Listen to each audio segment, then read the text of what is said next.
Mga kaganapan sa ating himpilan, ihahatid sa inyo, #PalaNews. Ang paggawad ng parangal sa ating butihing Hepe, Dr. Persida V. Rueda Acosta, DSD. Kaya't mahal naming mga kaupamilya, ikinararangal po naming ipakilala sa inyo ang The Icons of Change Awards 2025 sa pangungunan ni Mr. John Guarnes, co-chairperson of the Icons of Change Awards. Hello, good afternoon everyone. Maraming salamat sa pagkakataon na ibinigay nyo sa amin dito para igawad namin ang award para kay Attorney Acosta.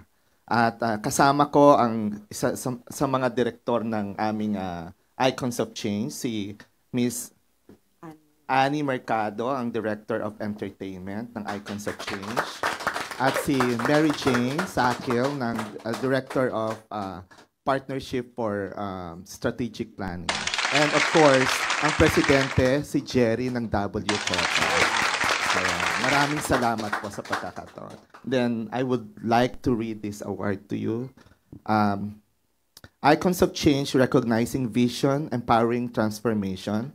Congratulations to Dr. Persida V. Rueda Acosta in recognition of your outstanding contributions and commitment to making a significant impact in Metro Manila and beyond. You are awarded the SDG, or Sustainable Development Growth, number 16, Peace, Justice, and Strong Institutions, the Justice Luminary Award. As an icon of change in Metro Manila, your efforts have brought positive transformation and inspired others to follow in your footsteps. Awarded on this 27th day of April 2025 at the Metro Manila SDG Action Summit 2025.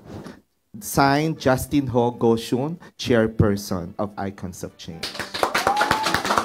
Wow! Congratulations, Madam. And we also have a book.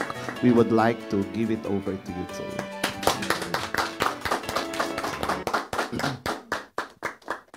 Ayan mga kaupamilya, para po sa kabatiran po lahat ng ating mga viewers, Mr. Guarnes, sir, can you tell us more about the Icons of Change and what does this award or award-giving body embody? Ang Icons of Change is, we just started last year and we just want to recognize those unsung heroes na hindi lamang po yung mga sikat at kilala. At syempre, sikat naman po si Attorney. Diba?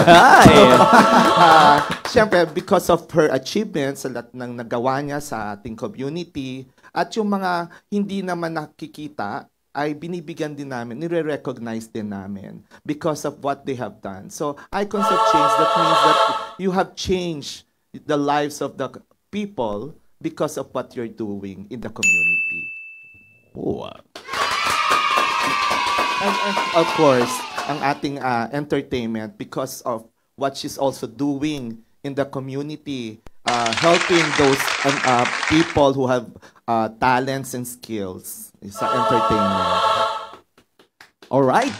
So dahil nabanggit ni Sir Guarnes, totoo naman na sikat talaga po ang ating Chief Public Attorney. Yes. Sikat sa pagbibigay po ng payong legal, sa pagiging magaling po na abogado at punong manananggol pambayan ng Public Attorney's Office. Selfless na pagbibigay serbisyo sa ating mga kababayan. Ayan po. So bukod po ba doon ay may iba pang criteria po kayo ng pagpili ng mga awardees po kagaya po nito? Basta meron kang ginawang kabutihan, na bago mo ang isang komunidad at napakita mo that you create and change the lives of every individual, then you deserve a recognition from Icons of Change. Maraming salamat po, Mr. Guarnes and company.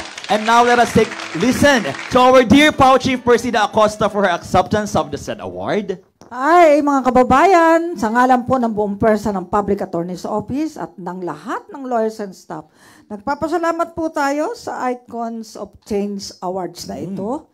At talagang nakailan na ba tayo ngayon? Pagpasok pa lang na Enero, mukhang about 20 awards na.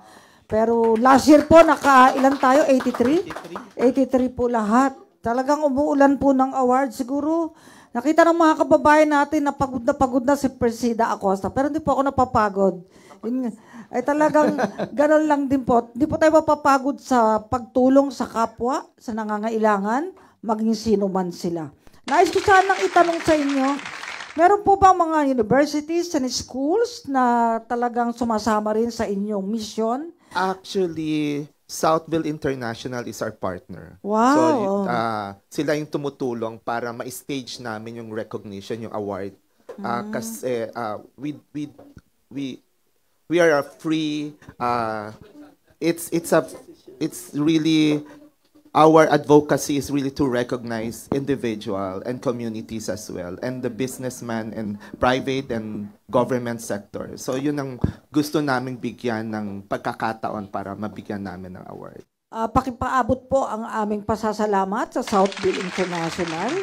Mabuhay ang mga incorporators at mga may-ari po niyan. Sana dumami pa ang mga estudyante dahil ang aking belief ay ang edukasyon ang magdadala sa iyo sa ibayong tagumpay. Yes po. Opo. Mabuhay po kayo. Maraming salamat. Once again, Congratulations po, Chief. Maraming salamat po muli, Icons of Change.